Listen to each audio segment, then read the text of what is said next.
how we consistently add $50,000 of monthly revenue every single month. So, proven three-step framework, but before we go into that, you need to really identify the four main types of team members. We have superstars, we have A players, B players, C players. Let's start from the bottom, okay? C players constantly make excuses and they hurt your culture. So when you find yourself having to come up with stupid rules and stupid things to actually think about in order to class if they need to keep their job or not, that's when you know you have a C player or even like a low class B player.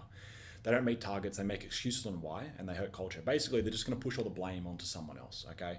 And basically, you need to fire these people fast to protect your team and momentum, okay? B players need coaching to step up. You need to push them to be proactive. They're not going to be proactive, okay? They're not going to be people that basically come to you and say, so, I was thinking of this over the weekend, etc. They're not going to be those people, just so you know. A players, these people, this is how you need to think of it.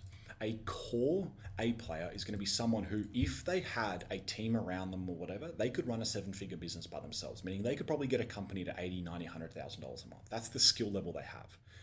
They're basically very competent, autonomous, and they'll slowly build out a department of the business for you, okay? Now, here's where you run into superstars.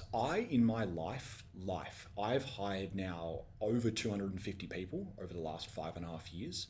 And that's not even including interviews, probably interviewed 1,000 people. Not me personally, but like the companies I've owned. So that's a fair few people, having minimum 250 people that have come through the businesses or are still in the business, etc.